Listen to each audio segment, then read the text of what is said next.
Utba ও তাইবাকে নিয়ে আবুল আহাব খুব সংরক্ষণ অবস্থায় থাকে, কেউ যেন ক্ষতি করতে না পারে। খুব মজা, কিছু নেই মজা। ওয়ামরাতুহু হাম্মালাতাল হাতাব ফি জিদিহা হাবলুম মিন মাসাদ। এখানেই যে শেখ হাসিনা আসতেছে, শেখ হাসিনা আসতেছে ভাই, শেখ হাসিনা এর ভিতরে আসামি নিয়ে আসতেছে শেখ হাসিনা, চিন্তার কোনো কারণ নেই। আবার ভাইরা, যে জিনিসটা বোঝাতে চাচ্ছিলাম, উতবা ও তাইবাকে নিয়ে আবুল আহাব বিরাট সংরক্ষিত এলাকায় থাকে।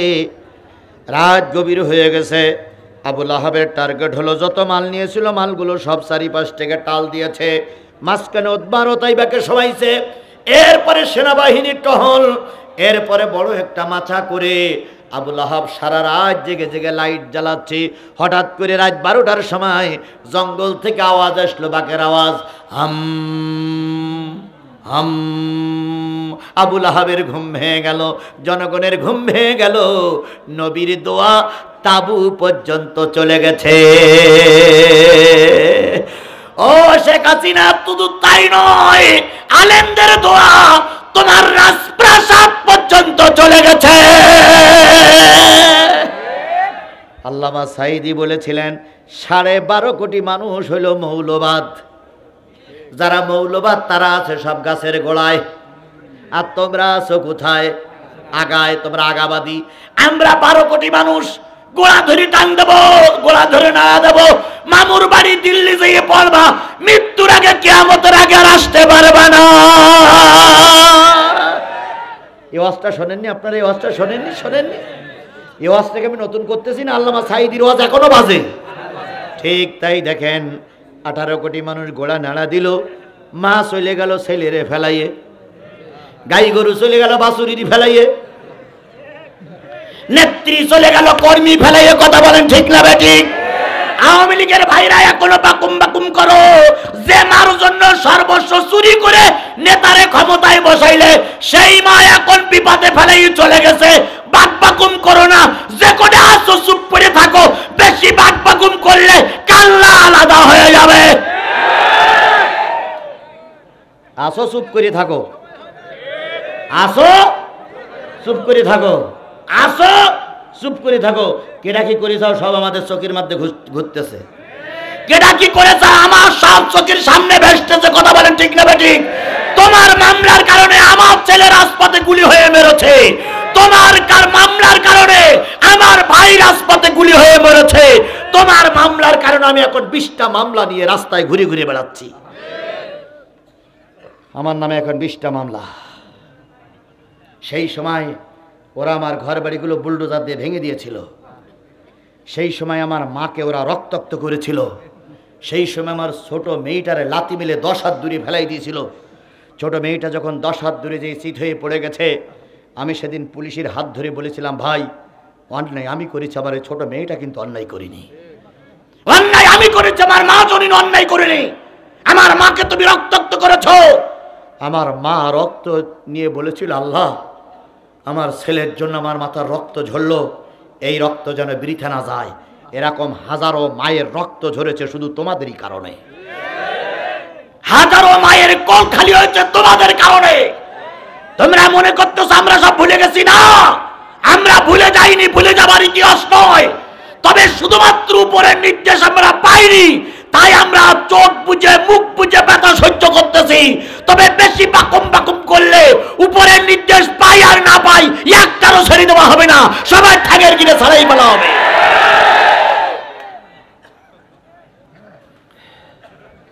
আসো চুপ করে থাকো, বেশি বাড়াবাড়ি করো না। বেশি বাড়াবাড়ি করলে আমার আল্লাহ সহ্য করে না। কথা বলেন ঠিক না বেঠিক? বেশি বাড়াবাড়ি করলে আমরা কিন্তু ওই ধৈর্যের বাঁধ ভেঙে গেলি, তখন কে নিষেধ করলো আর কে হুকুম দিল এ দেখার সময় নেই, কিন্তু একদম ঠ্যাঙের পাঁচটা ভেঙে ফেলবে একদম। রহমত আর জনগণের ব্যাপার। কথা বলেন ঠিক না বেঠিক?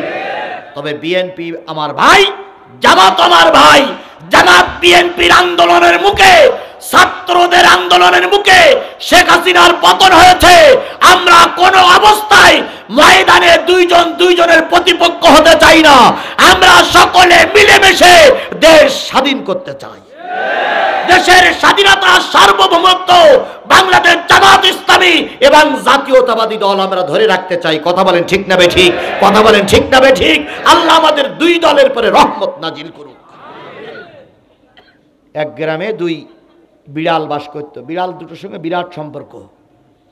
হঠাৎ করে এক বাড়িতে রুটি টেবিলের উপরে রেখেছে, বড় রুটি, দুই বিড়ালে এক রুটি নিয়ে আসছে, এনে গাছতলায় বসে বলতেছে, ভাই ভাগ না করি তো খাওয়া যাবে না।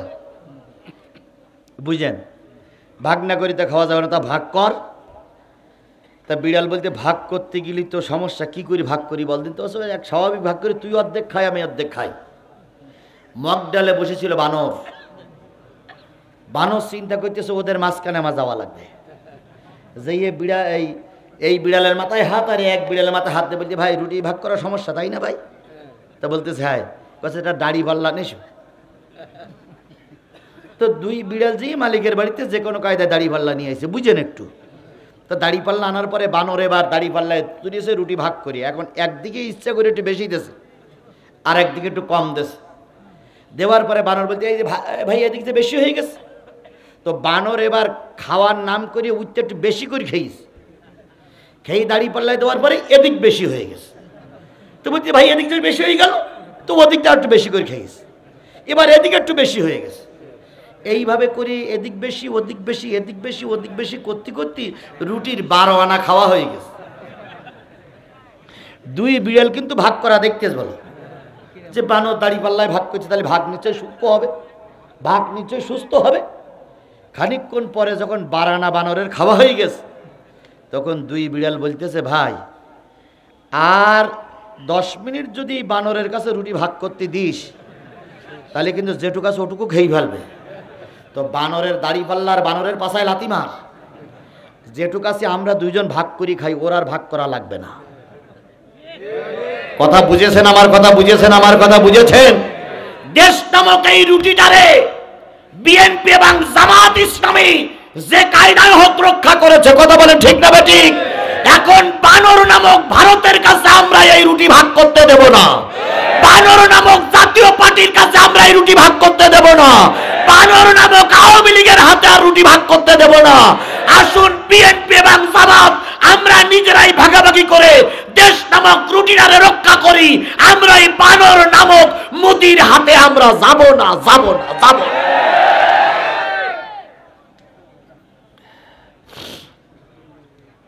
আমার কথা কি বুঝেছেন আপনারা? এরপরেও যদি বলেন হুজুর কি বলল তা বুঝলাম না, তাহলে আপনার মনে হয় বগলে এখনো চুল উঠিনি আপনার।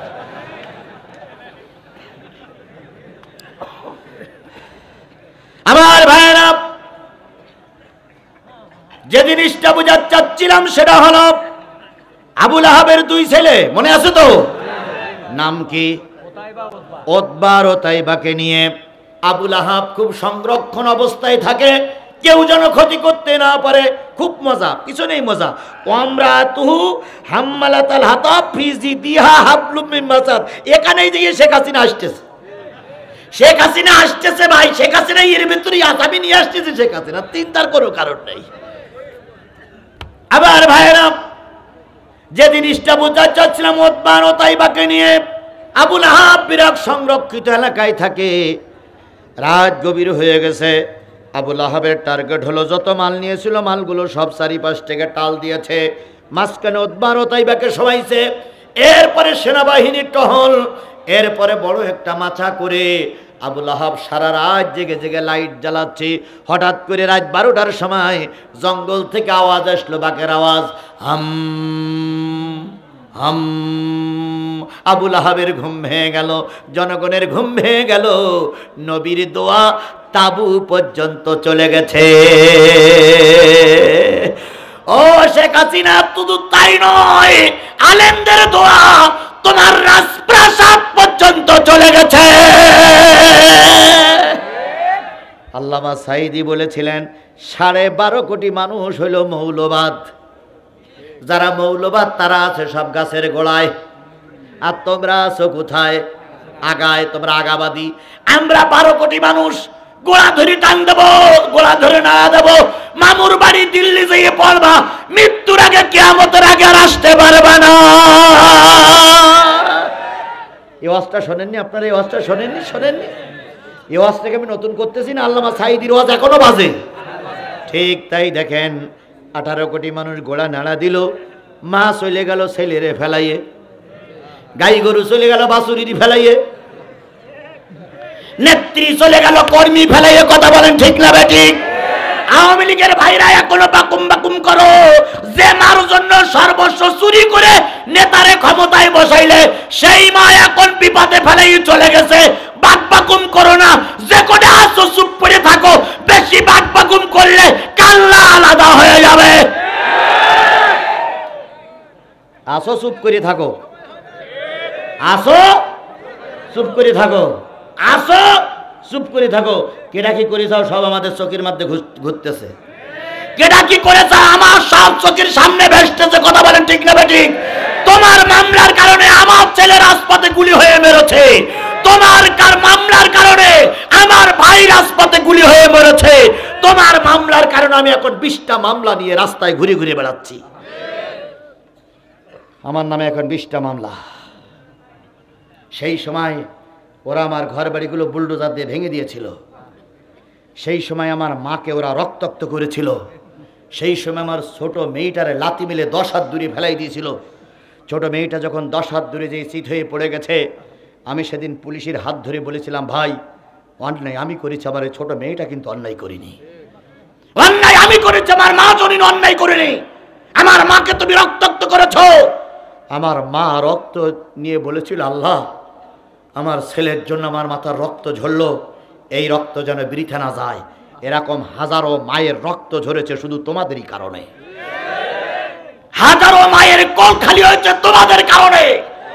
তোমরা মনে করতেছো আমরা সব ভুলে গেছি, না, আমরা ভুলে যাইনি, ভুলে যাবার ইতিহাস নয়। তবে শুধুমাত্র উপরের নির্দেশ আমরা পাইনি, তাই আমরা চোখ বুঝে মুখ বুঝে ব্যথা সহ্য করতেছি। তবে বেশি বাকুম বাকুম করলে উপরের নির্দেশ পাই আর না পাই একটারও ছেড়ে দেওয়া হবে না, সবাই ঠ্যাঙের গিরে ছাড়াই বলা হবে।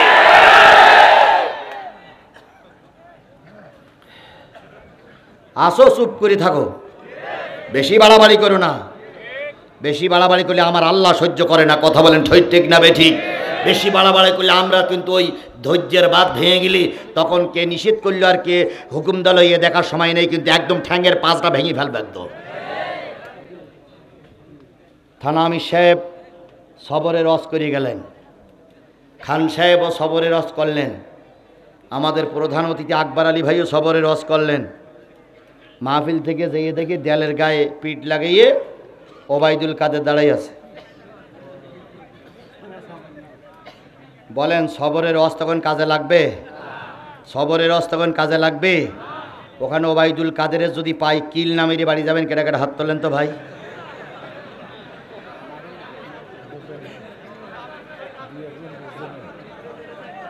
না মেরে আমরা কেউ বাড়ি যাব না। কথা বলেন ঠিক না ঠিক? সুতরাং চুপ আছো, চুপ থাকো, বেশি বাকবাকুম করো না। জনগণ যদি খেপে যায়, ব্যবসা প্রতিষ্ঠান থাকবে না, স্কুল কলেজে যেতে পারবে না, বাজার ঘাটে যেতে পারবে না, বউ ছেলে পিলের কাছে থাকতে পারবে না, জনগণ পিটাইয়ে পাছার সামলা তুলে ফেলবে। এখন আবার বলতেছে সীমানার পাশে আসি টুপ করে ঢুকে পড়বো, তাই বলতেছে না? চিন্তার কোনো কারণে সীমানার নিকটে আসি টুপ করে ঢুকে পড়বো। আমরাও বলতেছি আইসো, আসো আসো, জনগণ তোমাদের লাঠিতে তেল মাখাই তোমার জন্য অপেক্ষা করতেছে। কথা বলে ঠিক নেবে ঠিক? কিরকম শক্তি আছে আসো। পৃথিবীর ইতিহাস বলে কোন স্বৈরাচার দেশ থেকে পালিয়ে যাওয়ার পর আর ফিরে আসেনি, এটাই পৃথিবীর ইতিহাস। কথা বলেন ঠিক নেবে ঠিক? সুতরাং আপনারা উল্টো বসবেন না, সাদা কাগজে লিখে রাখুন, শেখ হাসিনা যতই বাকবাকুম করুক এদেশে আর ফিরে আসতে পারবে না। তবে হ্যাঁ, সরকার তাকে ধরিয়ে আসবে, আমরা তাকে ধরিয়ে আনবো। আমি এর আগেও বলেছি, যদি এই ট্রাইব্যুনালের বিচারপতি শেখ হাসিনার কোন দালাল কোন দেশে পালিয়ে থাকো, বিমানের চাকায় বেঁধে ঝুলাইয়ে ঝুলাইয়ে দেশে আসবো। এ কথা বলিনি আমি, এর আগে ওয়াজে বলিনি? আমি সেই কথার পরে এখনো অটুট আছি। আমি যতক্ষণ বেশি আছি ততক্ষণ আমার কথার পরে আমি অটুট আছি। এদের ক্ষমা করা যাবে না। তবে হ্যাঁ, সাধারণ লোক যারা চুপচাপ আসো, ক্ষমার ভিতরেই আসো। তোমাদের পরে আমাদের কোনো অভিযোগ নেই। অভিযোগ হলো সেই ভোট চোরের বিরুদ্ধে যে আমাদের ভোট কেন্দ্রে না দিয়ে রাতারাতি ইমাম সেজে জনগণের ভোট কেড়ে নিয়ে রাতারাতি নেতা হয়েছ। এই ইমাম আর এই মুয়াজ্জিনের জনগণ ক্ষমা করবে না। আজ হোক কাল হোক এদেরকে বিচারের আওতায় আনা হবেই হবে। আমার ভাইরা হয়েছে আমার ভাইরা, যে জিনিসটা বুঝাতে চাচ্ছিলাম, চারিদিক ব্যারিকেড, ওতবার ও তাইবা, বাঘের আওয়াজ শুনতে পায়। আবু লাহাব আবার এসে চারিপাশে ঘেরাওয়া করে। এবার চারিপাশে ঘুরে টুরে চারিপাশে দেখে শুনে এসে আবু লাহাব শুয়ে পড়ে, জনগণ শুয়ে পড়ে। এবার দুইটা বাঘ জঙ্গল থেকে কি কায়দায় খুব আস্তে আস্তে করে প্রথম পাহাড় টপকালো, তারপরে বালির বস্তা টপকালো, তারপরে মালসামানার বস্তা টপকালো, তারপর আবু লাহাবের বুকের পথ দিয়ে টপকালো। ধরবে না ধরবে, ওতবার ও তাই বাইরে যে ধরিস। আল্লাহ রাব্বুল আলামিন বলতেছে, মা আগুনা আনুহু মালুহু ওয়া মা কাসাব। কাজে আসেনি তাদের কোনো সন্তানাদি, তাদের কোনো সম্পদ, ধন সম্পদ কোনোটাই কাজে আসেনি, সবটা বিফলে চলে গেছে। এবার দুইটারে ধরেছে, ধরার পরে কোনো জায়গায় আঘাত করেনি, ওই অবস্থায় দুইটা ঘুমাইও আছে। জঙ্গলের ভিতরে নিয়ে গেছে, জঙ্গলের ভিতরে নিয়ে প্রথম চোখ দুটো উঠাই ফেলেছে, তারপরে গালের ভিতরে হাত ঢুকাই দিয়ে গালটারে ছিন্ন বিচ্ছিন্ন করে ফেলেছে। কারণ এই গালের থেকে থুতু ফেলেছিল কার মুখে? নবীজির মুখে থুতু ফেলেছিল। আল্লাহ এটা মেনে নিতে পারি নাই, গালটারে ছিন্ন বিচ্ছিন্ন করলো, মাথাটা আলাদা করে ফেললো, পা দুখানে আলাদা করে বললো, একটা একটা শরীরকে 70 ভাগে ভাগ করে সাজাইয়ে রেখে গেছে। কিন্তু দুই হিংস্র জন্তু একটা অংশ তারা খায়নি, সব সাজাইয়ে রেখেছে। সকালবেলা আবু লাহাবের ঘুম ভেঙে গেল। আবু লাহাব চিৎকার করে বলতেছে, কই আমার উতবা, কই আমার উতাইবা? খুঁজতে খুঁজতে জঙ্গলের ভিতরে যেয়ে দেখে 70টা ভাগ করে গেছে, একটা টুকরা গোশত তারা খায়নি। আবু লাহাব তখন চিৎকার দিয়ে বলতেছে, নবীর দোয়া জঙ্গল পর্যন্ত ঢুকেছে।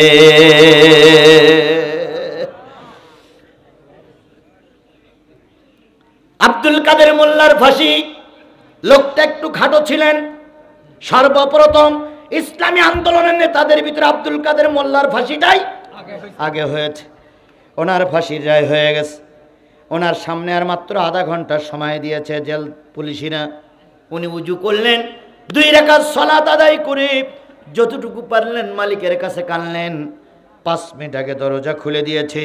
হুসার, আপনাকে এবার ফাঁসির মঞ্চে যেতে হবে, ভালো করে শুনুন। উনি ফাঁসির মঞ্চে যাওয়ার জন্য তৈরি। সাদা পাঞ্জাবি পরলেন, সাদা পায়জামা পরলেন। উনি সাধারণত হাঁটু পর্যন্ত পাঞ্জাবি পরতেন, কখনো গোল জামা পরতে আমরা দেখিনি। হাঁটু পর্যন্ত পাঞ্জাবি পরে ওনার চিরচরিত একটা ছোট টুপি, এমন বড় উঁচু টুপি উনি পরতেন না, ছোট একটা টুপি মাথায় দিয়ে একটু আতর গোলাপ ব্যবহার করে উনি ফাঁসির মঞ্চে যাওয়ার জন্য রাস্তায় নেমেছে। পিছনের জেল পুলিশিরা পিছন দিক থেকে ডাকতেছে, স্যার একটু আস্তে চলুন। আব্দুল কাদের মোল্লা বলতেছে, ভাই আমারে ছেড়ে দাও, আমি আমার অন্তর দিয়ে লক্ষ্য করতেছি আল্লাহ রসুল জান্নাতের সিঁড়িতে দাঁড়ায় আছে।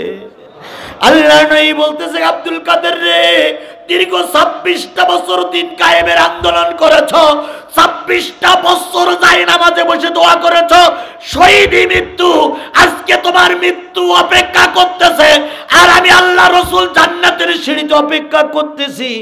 আমি জান্নাতের ভিতরে সুন্দর বিছানা তৈরি করে রেখেছি। আব্দুল কাদের আসো, তুমি আর আমি একই জান্নাতে থাকবো। তিনি সত্য বলল, সত্য, মিথ্যা বলল, মিথ্যে, কিন্তু তার কথাটা ছিল এরকম। এবার যখন তিনি এই কথা বলে চলতেছেন, ফাঁসির সামনে যেয়ে দাঁড়াইছেন, এখনো কাজ শেষ হয়নি, আর 2 মিনিট পরে তার জমটুই পড়াবেন। তিনি বলতেছেন, ও জল্লাদ ভাইরা, তাড়াতাড়ি ফাঁসির কাজটা সেরে দাও। জল্লাদেরা বলতেছে, স্যার কত মানুষকে ফাঁসি দিলাম, কেউ বা কান্নাকাটি করে, কেউ বা আবল তাবল কথা বলে, কেউ বা ভয়ে কেন্দে ফেলে, কেউ বা ভয়ে কাপড় চোপড় নষ্ট করে। আপনার মনে একটু ভয়ের চিহ্ন তো দেখা যায় না, মুখে একটু ভয়ের চিহ্ন দেখা যায় না, কারণটা কি? আব্দুল কাদের মোল্লা ভাই বলতেছে, ভাই এখান থেকে 10 মিনিট আগে এখানে একটা গন্ধ ছিল না, এখন একটা সুন্দর গন্ধ পাওয়া যাচ্ছে, তোমরা কি কেউ নাকে শুকেছ? একজন জল্লাদ বলেছে, হ্যাঁ এখন একটা নতুন গন্ধ পাওয়া যাচ্ছে। আব্দুল কাদের মোল্লা ভাই বলেছিলেন, ও আমার জল্লাদ ভাইরা, জান্নাতি ফেরেশতারা চারিপাশে ঘিরে রেখেছে, ওদের জন্য এই জায়গাটা এত সুগন্ধে ভরপুর হয়ে গেছে, ওরা আমাকে নেওয়ার জন্য এসেছে। দেরি করো না, দেরি করো না, আমাকে ফাঁসির কাজ শেষ করে তোমাদের আদেশ শেষ করে ছেড়ে দাও। আমার রাসূল আল্লাহর ফেরেশতারা আমার জন্য অপেক্ষা করতেছে। ও আমার ভাইরা, কারোর মৃত্যু হয় স্বর্গীয় মৃত্যু, আর কারোর মৃত্যু হয় জাহান্নামের মৃত্যু। বাংলাদেশের অগ্নিকন্যা বলে খ্যাত, নাম তার কি বলেন? মতিয়া চৌধুরী। তিনি ছিলেন বাংলাদেশের একজন অগ্নিকন্যা, নাম দিয়েছিলেন অগ্নিকন্যা। কেন? তিনি ছিলেন সেই স্বাধীনতার যুদ্ধে বিরাট ভূমিকা পালন করেছিলেন। ওনাকে নাকি 17 জন না 18 জন পাকিস্তানিতে ধর্ষণ করেছিল। সত্য মিথ্যা আমি জানি না। উনি অগ্নিকন্যা নামে খ্যাত। উনি যখন মারা গেলেন, এই ইউনূস সরকার তার কবরের জন্য একটা আলাদা জায়গা দেয়নি। কোথায় কবর দেওয়া হলো? ওনার স্বামী যে কবর ছিল, ওই কবরের হাড় হাড্ডি সরাইয়ে ওর ভিতরে গর্ত করে ওখানেই মাটি দিয়েছে এই অগ্নিকন্যারে। এবার অগ্নিকন্যা মারার পরে তার বোন আর তার মেয়ে বলতেছে, আমার মার জন্য একটু কবর হলো না। আমি চিন্তা করছি কবর হোক আর না হোক, এই অগ্নিকন্যারে যখন কবরে রাখবে তখন তো একই জায়গায় আছে স্বামী স্ত্রী। ফেরেশতা যখন বলবে মান রব্বুকা মান দীনুকা, আগেরটা বলবে। আমার তো এই প্রশ্নের জবাব দেওয়া হয়ে গেছে, আবার কেন? একই কবরে দুইজনের জায়গা, তার মানে গোটা বাংলাদেশে 3.5 জায়গা হলো না কবরের জন্য। কথা বলেন ঠিক না বেটি? তোমরা চেয়েছিলে বাংলাদেশ জামাত ইসলামী ছাত্র শিবির বাংলাদেশ থেকে নিষিদ্ধ হোক, আর আমার আল্লাহ চেয়েছে তোমরা ইসলামী ছাত্র শিবির নিষিদ্ধ করতে চেয়েছো। তোমাদের সংগঠনকে জঙ্গি বানিয়ে গোটা পৃথিবীতে ছাত্রলীগ নিষিদ্ধ করা হলো। ওরা ছাত্র শিবিরকে নিষিদ্ধ করেছিল, আর এখন ওরাই নিষিদ্ধ। কথা বলেন ঠিক না বে ঠিক? এখন গোটা দেশে একটা ডাক এসেছে, বুড়ো সংগঠন আওয়ামী লীগ নিষিদ্ধ করা হোক। আমরাও একমত। কথা বলেন ঠিক না বে ঠিক? কারণ এদের রাজনীতি করার কোনো অধিকার আর বাংলাদেশে। আমার ভাইরা, উতবা উতাইবা মারা গেল। এবার আসুন আবু জেহেলের আল্লাহ পাক বললেন নিজেও ধ্বংস হবে। আবু জেহেল খুব চালাক লোক ছিলেন, আবুল আহাব খুব চালাক লোক ছিলেন। আবুল আহাব সকল যুদ্ধে যেতেন না। আবুল আহাব বদরের যুদ্ধে যায়নি। বদরের যুদ্ধে সব কাফেররা গেছে, কিন্তু আবুল আহাব বদরের যুদ্ধে যায়নি। আবুল আহাব ছিলেন বাড়িতে। হঠাৎ করে আবুল আহাবের ঘাড়ের পরে একটা ছোট্ট ফুসফুড়ির মতন ফোড়া হলো। কি হলো?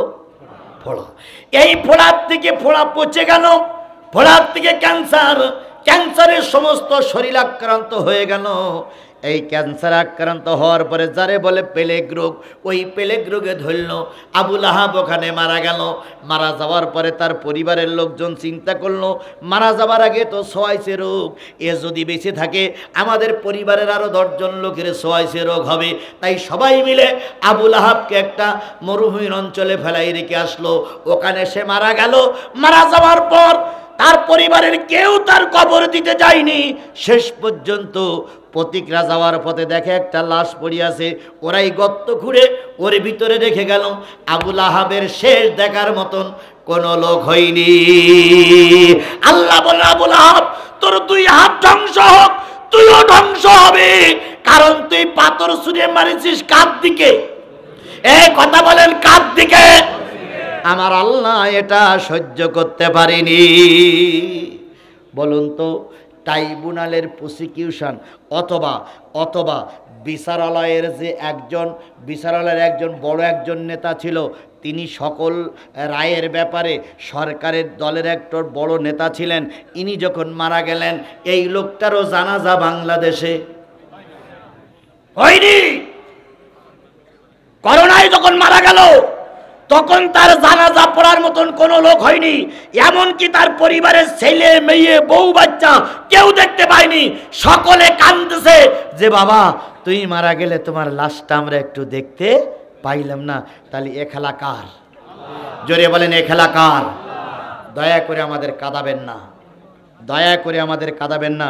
আমার জহুরুল ভাই সাক্ষী, একবার উল্লাপাড়ার একটা বন্যাকান্দির এক মাহফিলে এমন আমাদের পিছনে ওরা লেগে গেল, শেষ পর্যন্ত গাড়ি থাকলো একদিক, আমি আর জহুরুল ভাই গেলাম একদিক, আমার ড্রাইভার আর একদিক, আর তৎকালীন এমপি এবং এমপির দালালেরা সব আমাদের হন্যয়ে খুঁজতেছিল। সেদিন জহুরুল ভাই আমার হাত ধরে কেঁদে বলেছিলেন, ভাই আজকে হয়তো আপনিও মারা যাবেন, আমিও মারা যাব। সেদিন আমরা দুই ভাই কি বলে মাঠের ভিতর দিয়ে, এরপরে নদীতে এসে দেখি নৌকা নাই, এই কি বলে নৌকার মাঝি নাই, মাঝিরে আবার কোনো কায়দায় ডেকে এনে উনি আমাকে পার করে দিয়ে গাড়ি আবার বিভিন্ন জায়গার থেকে ঘুরিয়ে আমাকে তুলে নিয়ে যখন আমি রোড পার হলাম, তখন ভাই বললেন যে ভাই আপনি কি রোড পার হয়েছেন?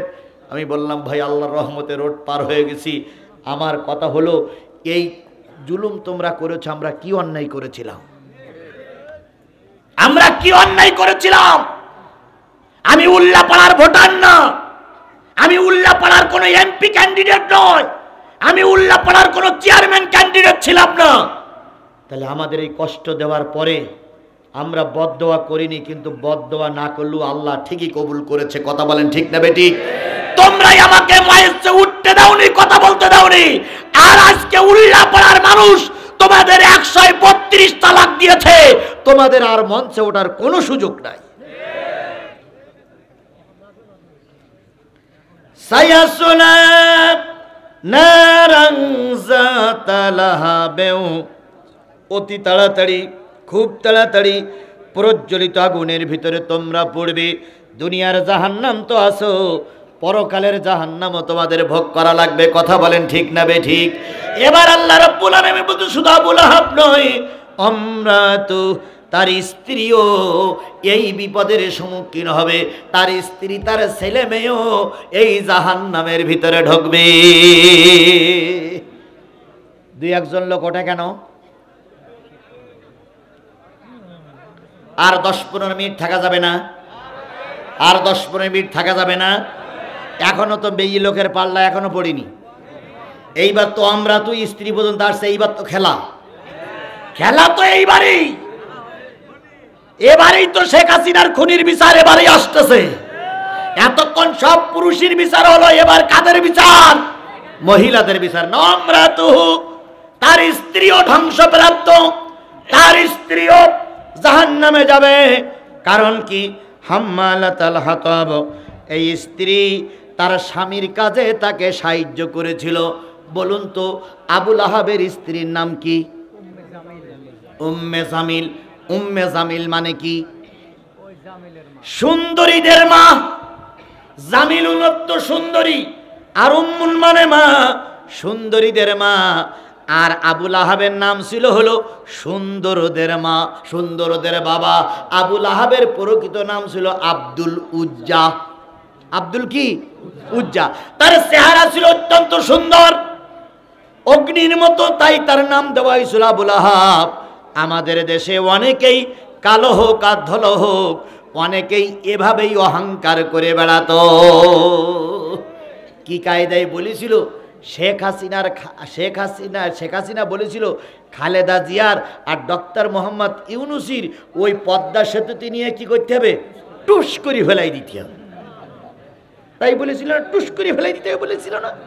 সেদিন এই শেখ হাসিনা জানতো না ডক্টর মোহাম্মদ ইউনূস ক্ষমতার প্রধান চেয়ারে বসবে। সেদিন উনি জানতো ওনার কোনো ক্ষতি করতে পারবে না। আজকে দেখো তুমি অহংকারী, একটা জায়গা পাচ্ছ না, কি খাচ্ছ আল্লাহই ভালো জানে, কোথায় আছো আল্লাহই ভালো জানে। কোন দরবারে আছো, কোন কুড়ে ঘরে আছো আল্লাহই ভালো জানে। আর যার নামে এতগুলো মামলা দিলে তিনি কিন্তু এখন ক্ষমতার বড় চেয়ারে বসে আছে। আর খালেদা জিয়ারে সবাই স্যালুট দিচ্ছে। কথা বলেন ঠিক না বে ঠিক? খালেদা জিয়াকে সবাই সম্মান করতেছে। তাহলে মানুষকে সম্মান করতে শেখো, আল্লাহ ইজ্জত দেবে। মানুষকে বেইজ্জতি করবা, ওর চাইতে বড় বেইজ্জতি আল্লাহ তোমারে করবে। উম্মে জামিল মানে হলো সুন্দরীর মা, চেহারাও ছিল এরকম সুন্দর। আল্লাহ রাব্বুল আলামিন বলতেছে শুধু আবুল আহাব ধ্বংস হবে না, শুধু মুজিবার ধ্বংস হবে না, মুজিবারের মেয়েও ধ্বংস হবে। শুধু আবুল আহাব ধ্বংস হবে না, আবুল আহাবের স্ত্রীও ধ্বংস হবে। কেন ধ্বংস হবে? আবুল আহাব যত অন্যায় কাজ করত, সব অন্যায় কাজে এই বুড়ি সাহায্য করত। আবুল আহাব পথে কাঁটা দিত, কাঁটাগুলো এনে উম্মে জামিল তার স্বামীর কাছে দিত। আবুল আহাব ঘরের ভিতরে বিষটা ফেলে দিত, উম্মে জামিল স্বামীর হাতে বিষটা এনে দিত। আবুল আহাব রসুলের ঘরের সামনে আগুন ধরাইতো, ওই উম্মে জামিল নাকড়ি এনে কাঠ এনে সেই আগুনকে প্রজ্বালিত করত। এই জন্য আল্লাহ রাব্বুল আলামিন বলতেছে শুধু আবুল আহাবের ছেলে, আবুল আহাবের পরিবার, আবুল আহাবের সম্পদ ধ্বংস হবে না, সেই সঙ্গে উম্মে জামিলও ধ্বংস হবে। স্বপ্ন ডেকে বাবাই বলে মাগো তুমি যাবে গিয়ে, স্বপ্ন ডেকে বাবাই বলে মাগো তুমি দিল্লি যাবে, তোমায় আবাই ঠেকায় কে ডাকে আসে ঢাকায়, তোমায় আবাই ঠেকায় কে ডাকে আসে ঢাকায়, দেশটা তো আমার একা অন্য কারো নয় মাগো, দেশটা তো আমার একা অন্য কারো নয়। আমার কন্যা শেখ হাসিনা কাউকে সে যে ভয় পায় না, দড়ি তাহার বান্দা আছে দিল্লির খোটায়, দড়ি তাহার বান্দা আছে দিল্লির খোটায়, দেশটা তো আমার একা অন্য কারো নয় মাগো, দেশটা তো আমার একা অন্য কারো নয়। এই উম্মে জামিলির ভাই ছিল আবু সুফিয়ান, আর উম্মে জামিলের পিতা ছিল তৎকালীন যুগে জাতির পিতা যিনি, তিনি ছিলেন হার্ব। হার্বের কন্যা উম্মে জামিল। আর এই হার্ব ছিল হলো গোটা মক্কার মানুষের কাছে বিরাট এক জবরদস্ত নেতা, তাকে সেই সময় জাতির পিতা বলা হতো। হার্বের কন্যা হলো উম্মে জামিল, আর ওদিকে আবু সুফিয়ান, খুব বর্ণাঢ্য রাজবংশের লোক। ভাই মোনাজাত করবেন না ভাই? মোনাজাত আসুন, মোনাজাত করে যাই। আমি আর তো আলোচনা প্রায় শেষ একটা আয়াত বাকি আছে, একটা আয়াত পরেই মোনাজাত করব। যুবকদের এই মাহফিল, আপনারা যদি চলে যান যুবকরা কষ্ট পাবে। কথা বলে ঠিক না ঠিক? আল্লাহর কোরআনের মাহফিল আপনারা চলে যাচ্ছেন, আমি তো কোরআন দিয়েই বুঝাচ্ছি। যদি বিএনপির ভাইরা চলে যান, আমি আপনাদের বলি, আমি তো বিএনপির বিপক্ষে একটা কথাও বলিনি, বলেছি। যদি জামাতের ভাইরা চলে যান, আমি তো জামাতের বিপক্ষে একটা কথাও বলিনি। যদি মনে করেন আমরা আওয়ামী লীগের লোক, আপনারা আওয়ামী লীগের লোক চলে যাবেন কি থাকবেন ওটা পরের কথা, কিন্তু আমি তো আপনাদের আওয়ামী লীগের একেবারে জাহান্নামে ঢুকাই দেইনি। আমি তো কোরআন হাদিস দিয়ে